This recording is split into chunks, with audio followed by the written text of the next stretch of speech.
Hello everyone, welcome to Raj Malhotra IAS. Raj Malhotra IAS में आप सभी का स्वागत है। और आज का जो हमारा टॉपिक है वो टॉपिक है प्रधानमंत्री नरेंद्र मोदी की जो यात्रा रही है उससे रिलेटेड।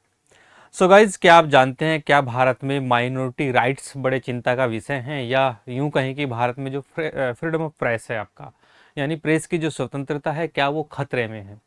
तो इन्हीं को लेकर जो है ये चर्चा का विषय बन गया है। चर्चा का विषय इसलिए बन गया है क्योंकि अभी हाल ही में प्रधानमंत्री नरेंद्र मोदी अपनी 2 दिवसीय यात्रा पर थे नीदरलैंड की।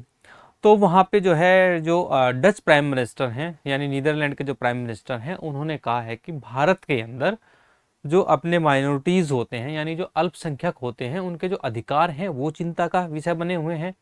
और उन्होंने ये भी कहा है कि भारत में जो प्रेस की स्वतंत्रता है, यानी फ्रीडम ऑफ प्रेस जो है आपका, वो भी बड़ा चिंताजनक विषय बना हुआ है। तो गाइस, इसी को आज को जो है डिस्कस करेंगे। और जैसे ही ये स्टेटमेंट जो है आया डच प्राइम मिनिस्टर की साइड से, तो तभी जो है भारत ने इसका जवाब दिया। उन्होंने इसे एक सिरे से खारिज किया। फॉरेन मिनिस्टर के जो हमारे एम्बेसडर हैं सीबी जॉर्ज, उन्होंने कहा है कि ऐसे सवालों का सामना अक्सर हम उस समय करते हैं जब लैक ऑफ नॉलेज हो। यानी उन्होंने सीधा सीधा जो है कटाक्ष किया है सामने वाले का, लैक ऑफ नॉलेज, यानी जिसमें समझ की कमी हो।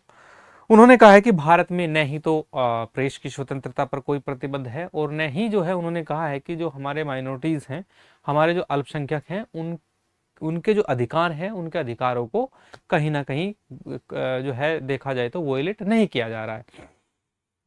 तो अब मसला ये है कि उन्हें कहना क्यों पड़ा ऐसा। तो सीबी जॉर्ज ने ये भी जो है इसके एक जो है एग्जाम्पल दिया है। उन्होंने कहा है कि अगर देखा जाए तो भारत के अंदर सीबी जॉर्ज ने कहा है कि भारत एक बहुत डाइवर्स कंट्री है। नो डाउट, इसमें कोई दो राय नहीं है कि भारत एक डाइवर्स कंट्री नहीं है। भारत विविधताओं वाला देश है। बहुत सारे रिलीजन, सेक्ट्स, बहुत सारे ग्रुप्स और बहुत सारे ट्राइबल ग्रुप्स अलग अलग रहते हैं, और सबके अपने अपने अलग अलग रूल्स एंड रेगुलेशंस होते हैं। जीवन जीने का तरीका सबका बिल्कुल अलग होता है। तो ये बात बिल्कुल सीबी जॉर्ज की सच है कि जो भी अपने वेस्टर्न मीडिया वगैरह है, अगर ये क्वेश्चन उठाते हैं तो वो ये कहीं ना कहीं ये बोल जाते हैं कि भारत में जटिलताएं बहुत ज़्यादा हैं। भारत डाइवर्स कंट्री है। डाइवर्स कंट्री है तो कहीं ना कहीं छोटे छोटे इश्यूज जो है वो रहेंगे ही रहेंगे। ठीक है। सीबी जॉर्ज ने ये एग्जाम्पल दिया है कि इंडिया कोई जो है देखा जाए तो यूरोप की तरह या अरेबिया की तरह वो थोड़े दिन से जो है एक नेशन नहीं बना है, एक नेशन कंट्री नहीं है। इंडिया 5000 साल पुरानी सभ्यता है। ये उन्होंने बताया कि जो है वो 5 years ओल्ड जो है वो सिविलाइजेशन है। और देखा जाए तो धीरे धीरे इसमें जो है ना बहुत सारे नए रिलीजन आए। जो जो नए रिलीजनों की शुरुआत हुई, यहाँ पे रिलीजन्स की शुरुआत हुई, सॉरी, वो धीरे धीरे देखा जाए डेवलप हुए, फले फूले। बाद में बाहर से भी रिलीजन आए, जिसमें आपके पारसी धर्म आता है, आपका क्रिश्चियनिटी आती है, इस्लाम आता है, वो भी यहाँ पे आए, और वो भी जो है यहाँ पे जो है फल फूल रहे हैं, विकसित हो रहे हैं। ये ऐसा उनका मानना है। ठीक है। और मानना नहीं है, ये बात बिल्कुल सच है कि भारत में जो है बहुत सारे अलग अलग जो है रिलीजन्स आए हैं। ये सारी चीज़ें इसमें देखी जाती हैं। तो इसमें अगर देखें, जैसे हम बात करें कि अब हम अपने जो नेटिव रिलीजन है अगर हम उनकी बात कर लें, देखिए इसमें भारत में देखा जाए 5000 साल पुरानी सभ्यता है। यहाँ पे वैदिक सिविलाइजेशन रही है, और लेटर वैदिक पीरियड जो है बहुत अलग अलग जो है सेक्ट्स बने, फिर नए रिलीजन बने। जैसे बौद्ध धर्म की हम बात कर लें, बौद्ध धर्म यहाँ पे आया, सॉरी आया नहीं, बौद्ध धर्म यहाँ पे विकसित हुआ भगवान बुद्ध के द्वारा, और बाद में वो विदेशों तक पहुँचा। जैन धर्म की हम बात कर सकते हैं। और मेडिवल पीरियड में अगर हम बात करें तो सिखिज्म आया, जो अभी भी फल फूल रहा है। वहीं अगर हम बाहर से आए रिलीजन की बात करें, अगर हम भारत में देखा जाए, पारसी समुदाय, पूरी दुनिया में कोई ऐसा आपको देश नहीं मिलेगा जहाँ पे जो है पारसी बचे हुए हो। भारत ही एक ऐसा देश है जहाँ पे पारसी समुदाय आज भी जीवंत उदाहरण है। वहीं क्रिश्चियनिटी की बात कर लें, विकसित हो रहा है भारत में। इस्लाम जो है वो मोहम्मद साहब के समय से ही भारत में आ गया था, 712 के करीब, 712 से पहले ही जो है यहाँ पे आ गया था, धीरे धीरे विकसित हुआ और अच्छे से फल फूल रहा है। अब हम बात करते हैं, जब ये सारी चीज़ें हैं, ठीक है, तो वेस्टर्न मीडिया के अंदर या जो है और भी हम बात करें मीडिया के अंदर, ये बातें क्यों पिंच करती हैं कि भारत में कहीं ना कहीं प्रेस की जो फ्रीडम है और माइनॉरिटीज है वो एक ना एक इश्यू बना रहता है। इसको हम थोड़ा सा हिस्टोरिकल इसका जो है हम पर्सपेक्टिव से बात करेंगे। ऐतिहासिक रूप से अगर हम बात करें, इसको हम डिवाइड कर लेते हैं बिफोर इंडिपेंडेंट और आफ्टर इंडिपेंडेंट। ठीक है।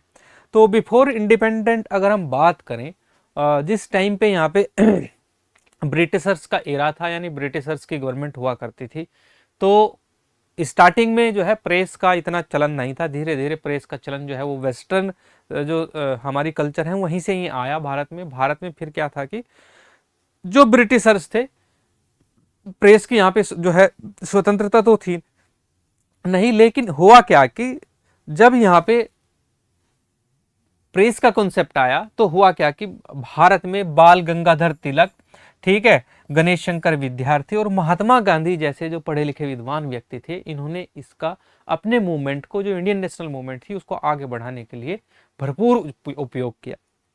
ब्रिटिशर्स को ये लगा कि भाई जो है ये कहीं ना कहीं क्या करेगा कि ये हमारे लिए खतरा बन सकता है, तो उन्होंने बहुत सारे जो न्यूज़पेपर्स थे और अलग अलग जो चलते थे न्यूज़पेपर्स, उनको बैन किया, यानी प्रेस पर सेंसरशिप इन्होंने लगाई ब्रिटिशर्स ने।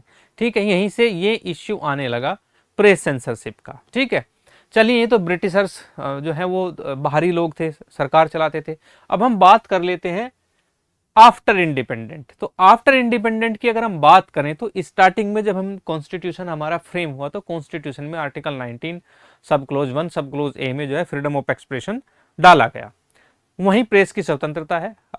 सुप्रीम कोर्ट के वर्डिक्ट में प्रेस की स्वतंत्रता उसी को माना गया, यानी प्रेस की स्वतंत्रता को फ्रीडम ऑफ एक्सप्रेशन माना गया, यानी प्रेस की स्वतंत्रता क्या है, वो फंडामेंटल राइट है। तो ये देखा जाए तो स्टार्टिंग से ही था, भारत में प्रेस की स्वतंत्रता स्टार्टिंग से ही थी। लेकिन फिर क्या आया कि आपका इमरजेंसी का पीरियड आता है, during the emergency of 1975, emergency of 1975। यहाँ पे प्राइम मिनिस्टर इंदिरा गांधी क्या करती है कि भारत और बहुत सारे स्टेट में क्या करती है, इमरजेंसी होती है और इमरजेंसी में प्रेस सेंसरशिप लगा दी जाती है। तब से जो है ये सेंट्रल इश्यू बन जाता है भारत और भारत के बाहर भी प्रेस सेंसरशिप का। तो तब से एक तरीके से देखा जाए तो ये सेंट्रल इश्यू बन जाता है, यानी केंद्रीय मुद्दा बन जाता है। यहाँ तक चीजें समझ आ रही हैं। अब उसके बाद क्या है कि ये टाइम टू टाइम जो है ये मुद्दा बनता रहता है, प्रेस की सेंसरशिप चलती रहती है ऐसी। अब हम बात करते हैं यहाँ पे कि आज का जो दौर है, आज के दौर में क्या प्रेस पर प्रतिबंध है? तो आज के दौर में ऐसा नहीं कहा जा सकता। अब ये जो वेस्टर्न जो मीडिया है, इनके जो आरोप हैं मेरे हिसाब से वो निराधार रहते हैं, क्योंकि सपोज दैट चले हम मानते हैं कि मेन स्ट्रीम मीडिया को कवर कर सकता है या मेन स्ट्रीम मीडिया को कंट्रोल कर सकता है कोई भी सत्ताधारी दल, कोई भी हो उसमें, लेकिन और भी टूल्स हैं हमारे पास, जैसे सोशल मीडिया है। सोशल मीडिया तो कंट्रोल नहीं हो सकता।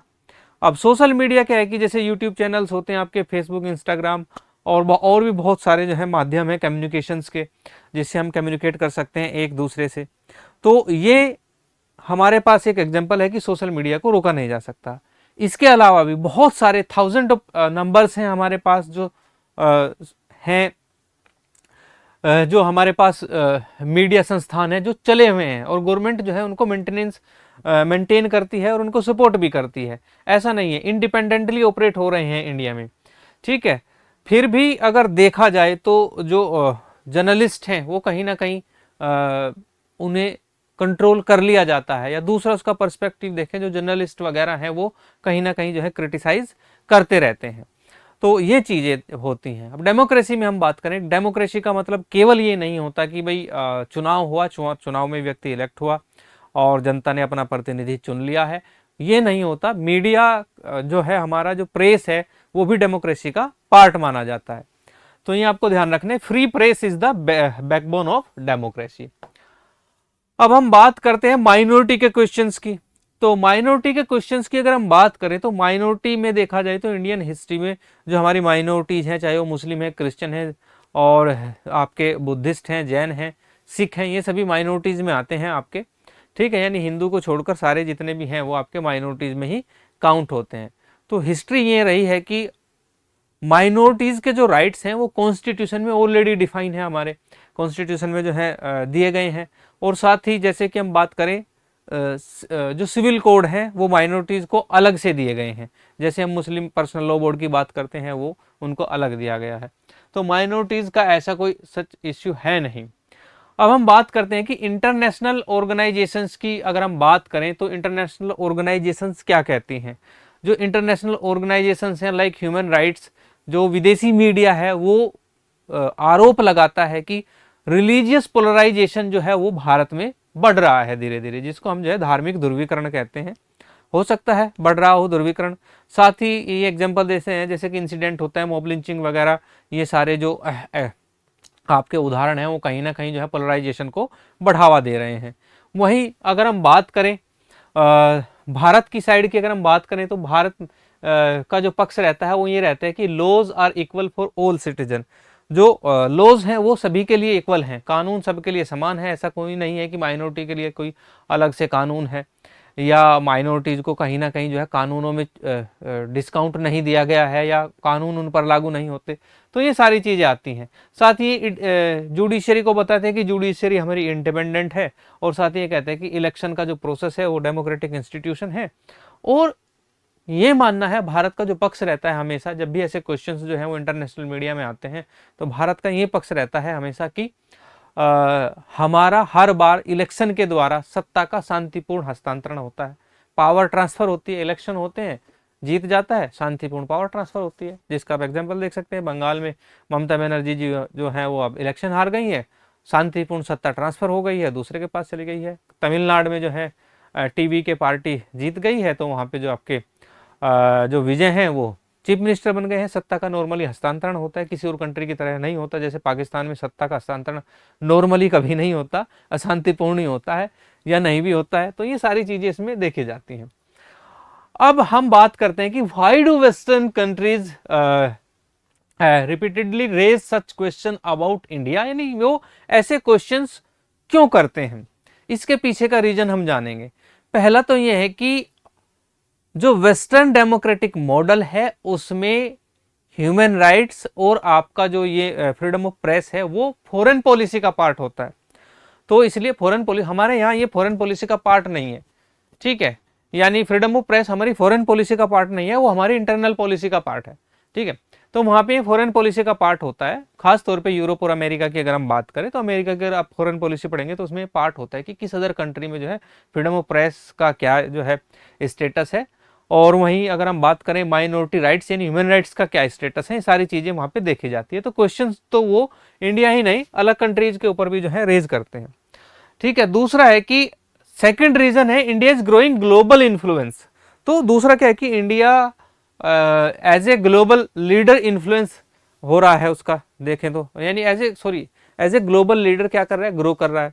आप उसमें दे सकते हैं इंडिया G20 में भी है, आपका ब्रिक्स में भी है, और इंडो पैसिफिक स्ट्रैटेजी का पार्ट है। तो कहीं ना कहीं अगर देखा जाए भारत भले ही अभी नाम का विकासशील देश है, लेकिन उसका अपना एक ग्लोबल इन्फ्लुएंस है और साथ ही वो एक राइजिंग इकोनॉमी है। दूसरा रीजन ये है जब भी कोई भी कंट्री हो, जब ऐसे एक एज ए ग्लोबल लीडर बढ़ता है, आगे चलता है, तो उसके साथ ये क्वेश्चंस ऐसे क्वेश्चन रेज होते हैं। हालांकि वेस्टर्न मीडिया ये नहीं देखता है कि भारत में एक जो है जटिल सामाजिक संरचना है, बहुत सारे अलग अलग धर्म, अलग समुदाय, अलग जाति संप्रदाय के लोग यहाँ पे रहते हैं। तो ऐसे थोड़े बहुत इश्यू यहाँ पे हो सकते हैं आ जाएं। और सबसे बड़ा जो रीजन है वो है द बैटल ऑफ नैरेटिव। सब नैरेटिव की कहानी है, जानबूझ के ऐसा नैरेटिव सेट किया जाता है, ठीक है, भारत के सामने वेस्टर्न जो कंट्रीज हैं उनकी तरफ से। तो ये क्वेश्चंस जो हैं इस टाइप के यहाँ पे आते रहते हैं। सो गाइज, हमारा जो क्वेश्चन है वो अब आपसे है, अपनी जो है आप पब्लिक से है। क्या सच में भारत में जो माइनॉरिटी राइट्स हैं उनका वायलेशन हो रहा है? क्या भारत में सच में फ्रीडम ऑफ प्रेस नाम की कोई चीज़ है ही नहीं, यानी प्रेस की स्वतंत्रता मजबूत नहीं है, बहुत ज़्यादा कमज़ोर है, या बहुत ज़्यादा मजबूत है, या माइनॉरिटी को राइट्स नहीं दिए जाते हैं, माइनॉरिटी के राइट्स छीने जाते हैं, या माइनॉरिटी के साथ जो है बिहेवियर अच्छा नहीं रहता? ये क्वेश्चंस के जवाब हमें कमेंट बॉक्स में ज़रूर बताएं। आज की क्लास में इतना ही, अब मुझे दीजिए इजाज़त। धन्यवाद।